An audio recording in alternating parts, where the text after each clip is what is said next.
a very interesting story. Growing up, I was a chubby kid that didn't like anything to do with sports. I used to read a lot. When there was sports time, I used to take a book and sitting there. So my childhood friends don't believe that I really ran a marathon. Welcome, Supermoms, to Mom's Talk. Today's Supermom guest is joining us from New Jersey. She is a head of commercial intelligence. She also loves to dedicate her time to organizations like ASHA and the Grace Institute for Empowering Women.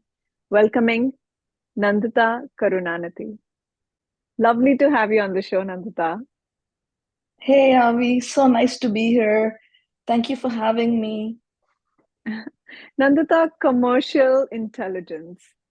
What is it all about? If you could just tell us a little bit about it. Is it somewhere associated with artificial intelligence as well?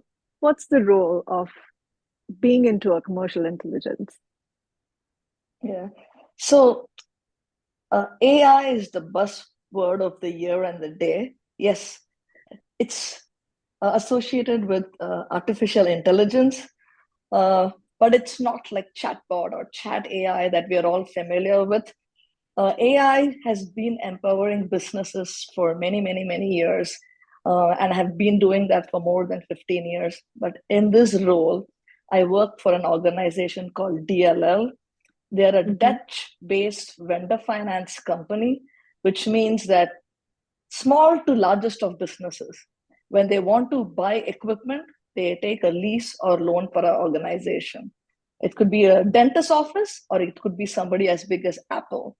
And me and my team help our sales organization to grow. What is the right opportunities? If we get the customer, how do we keep them? How do we identify the best customers? Leveraging the key buzzword of the year, data. So Uh-huh. everything is database. So I have a data team, and it's globally based. We have people here in the US, we have people in Netherlands, we have people in India, we have people in Germany. It's a fun organization. We work hard, we play hard. Mm-hmm. That's wonderful, Nandita. I remember when we spoke for the first time, I remember hearing this from you, that you were from the beginning a very career oriented woman. How was it like for you to enter into motherhood? Yeah, that's a great question. Um, I I I was studying my undergrad. I got a job, and I was thinking all about career. And I came to the US. I started doing my part-time MBA. And then, my mom pushed, and we finally got married. But kids were not in my mind at all. I had put it in the back of my mind, and focused on very, very career oriented, focused on leadership opportunity in tech. And being a South Asian woman in tech, you have to work doubly hard to reach your goal. So I was so focused on that. But as I reached my mid 30s, I got an epiphany. It was a time, it was now or never. Hmm. So I said, okay, let me try and have let's see what's going to happen. And thankfully, I had my kid within a year of trying, and there's no going back. So I was always worried that I'll not be able to balance motherhood and career. That's a wrong impression. If anything, I've been growing more after in my career after my kids. Yes, some mothers can choose to embrace motherhood, but Hmm. I was fortunate enough, and if anything, kids have been an inspiration. They want me to do more, and they they help me look at the world in a very, very different way. I was so focused that I didn't look at the people of my team. I didn't look at people. My emotional intelligence has improved considerably, and that is a Hmm. big, big success of my career. So I don't know if I would have been this successful if I was not a mother. Uh-huh, uh-huh. But do you think, when we talk about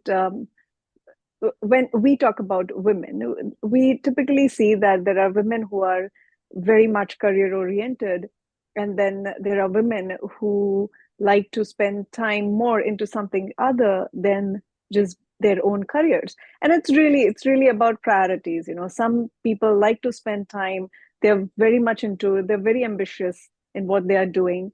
And the others like to spend some more time doing taking up their hobbies or taking care of their child.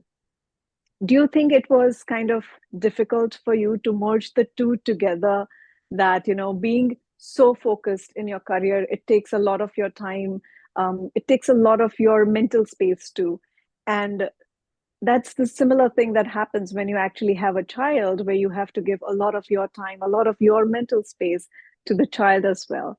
When these two got together, how was it like for you? Was it difficult? Initially, it was very difficult because I still remember 3 months after I had my son, I went back. I called up my very best friend and said, I told her I need to quit today. I can't do this. I was in tears because it was very, very difficult. It's such a big responsibility. Uh, but then you learn to balance it, and you for everyone it's different. You learn to prioritize. Um, and at the end of the day, work ends, right? So Mm-hmm. I just felt it's not for everyone, but I just felt that just being career oriented is more shallow. The depth is in nurturing a child or looking at the world differently.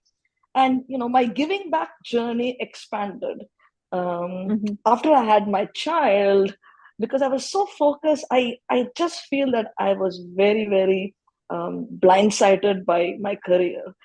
um, yes, it needs more space, but definitely career is not as important as you think. It is, you need it, you need money, you need all those things, but at the end it ends somewhere. But I think emotionally fulfilling, like having a kid is emotionally fulfilling, but doing something, service, giving back to the community, all of Mm-hmm. those, if anything, has expanded after being a mother. You Mm-hmm. just, it's a different, I was shocked at how different a person I became. I was really shocked. You're right. Whatever keeps you happy, whatever gives you that happiness and gives you the feeling of, fulfillment, that this is what I like to do. This is how I like to spend time, whether it's at work, whether it's with the family or giving back to the society. Speaking of giving back, Nandita, you have grown up in a very different environment, in an army environment. Do you think those years of your childhood has impacted you as a person in any way? Most definitely. Um, I come from a very conservative family, but my dad and mom have been really open minded only because of their army journey. Uh, I'm the oldest of three daughters, and my mom always made sure that we were empowered, we were bold. She didn't tell us don't go out in the night. Yes, she wanted us to be careful, but she made us courageous. And in my family, it's unheard of that I finished my undergrad and came here all by myself. Something like that is unheard of. But I think it's Mm-hmm. because of the army journey. Yes, women need, whether it's men or women, they're equal. They need to be bold. Uh, they need to, and open mindedness. Think, because we were exposed to so many cultures, being able to adopt, being able to think differently than who you are. Mm-hmm. So that helped me in my journey. But giving back, I think my mother is an inspiration. Mm-hmm. Whether at home, treating our people who help us at home equally, or around us, that has always been, she has always been giving back to the family or the community around her. And like I said, when I started my career, I was so focused, but um, once I hit 29, 30, I was like, what am I doing? I'm so lucky that I've had a, yes, I've had my roadblocks, but things that I could overcome. How do I help other people overcome that roadblocks? And and women especially, because Mm-hmm. you always see that uh, anywhere, especially wherever you see women have it harder than men. So I started volunteering with Grace Institute. There's an opportunity through my work where we could partner up with the volunteering organization of your choice. I partnered up with Grace Institute, an institute there where they bring battered women who have husbands have left them, who are homeless, and try to give them a new life, educate them in computers, and then help them find a job, help them with the interviews, dress them up, everything A to Z.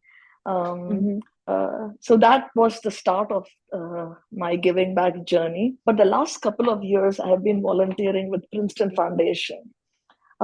It started by Raminder and Ashutosh Pathak. They live in our community. They are doctors who said, hey, how do we give back? They've started a very big organization. I volunteer there. It's more about, yes, helping with anything, mentorship, choosing the candidates, interviewing the candidates, raising money to help those organizations. It's primarily that.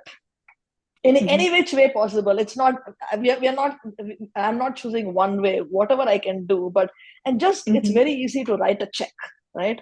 That's very easy to write a check, but making sure that the check is reaching the right places and empowering the women in the right way, and also making sure that they have, it's not don't teach someone, don't give them the fish, teach them how to fish. So teaching all these women how to fish and be successful, it's been a very, very fulfilling journey. What would you like to say to your younger self, Nandhita? To my younger self, I would like to say that take a step back, enjoy life. It's okay, relax, and find your passion, and of course give back. I wish I had started my giving back journey much earlier, but yeah, take a break, give back, but relax. And money is not everything, because I was reading an article that said after a point money doesn't add to your happiness, right? And again, it was not about money for me, it was about career and accomplishing a challenge. But after a point, there's only so much that gives. But helping others, being successful is where actually helping other women grow. It's not about even monetary or even a gratitude, but in your organization, mentorship, something as simple as that. I wish I had started earlier and learned to relax and not take myself so seriously. It's wonderful, right? Because as you said, after a certain point, you don't think that money doesn't give you happiness. It's about doing something for the others that gives you that sense of happiness within you. It's very interesting to know how it works, because to see someone happy makes you happy. And that is a fact. I've heard this from a lot of women who are dedicating their time to the community in any which way possible. Thank you so much for doing that, Nandhita. What would be your message for all the moms? For all the moms, I think embrace your individuality. Yes, you are a mom, you are a wife, you are a daughter, but who are you? Embrace your individuality, and you are successful. Believe in yourself. If you are such a good mother because you worked hard, believe in yourself and embrace your individuality. Find what your passion is and make yourself happy. Yes, everyone matters, but your time and yourself matters.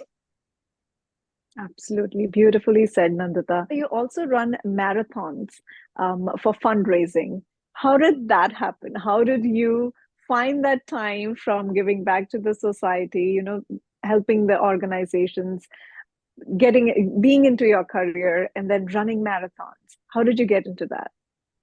Yeah, it's a very interesting story. Growing up, I was a chubby kid that didn't like anything to do with sports. I used to read a lot. Even when there was sports time, I used to take a book and sitting there. So my childhood friends don't believe that I really ran a marathon. But I was, again, I read a lot. So in the Mm-hmm. US, I was walking into a library and I see this road show from Asha organization that say that, hey, you can if you can raise funds for us, we'll train you for running. It was not a marathon. They said as something as simple as running. Mm-hmm. I said, why not? I mean, it's high time that I try to do something, at least try to exercise, at least um, it it embodies what I love, volunteering. So it's a Mm-hmm. good use of my time. So I said, why not? I registered for that initiative. It was an 8-month initiative. They gave us a coach. Um, every week on Sunday, we had to run with the group. And during the week, we had to train by ourselves. Um, as I started running, everything is that's another example of anything is possible. Everything is just a matter of hard work and practice. So week one, it was 1 mile, 2 mile, 3 mile. At some point, when I started hitting the double digit number, I was shocked. Somebody like me who has never, not an athlete, not a runner, is able to do 10 miles, 11 miles. Of course, there is a good side effect. I lost all that chubbiness. Uh, It and was a then, win-win situation it for was a you. win-win situation. Yeah, and I ran my first half marathon, and the timing was really good. And I wanted to stop there, but again, people around you. My coach was like, he believed in me more than I believed in myself, and he's like, Mm-hmm. I'm sure you can run the full marathon. You'll have to train. I told him I'm going to continue training, whether I make it to the end or not. Um, we'll find out. But it Mm-hmm. happened at the end of 8 months. I ran my first full marathon. Again, it's an exhilarating experience. Running for 4.5 hours non-stop is a big deal. But Mm-hmm. that added confidence, like to me, like anything that you put your mind and heart to, you can achieve. I've been Mm-hmm. running several half marathons and full marathons ever since. But after my second son, it has slowed down. Again, 2 kids work. I do running, but I should take up one more half marathon now that I started speaking to you and telling my story. Absolutely, absolutely. Nandita, thank you so much. Thank you so much for contributing to the community for its betterment. Thank you so much for giving me your time today. It was wonderful chatting with you. Same here, Avi. Thank you for creating this content that inspires moms all around us. I'm looking forward to hearing more of these inspiring stories. Thank you.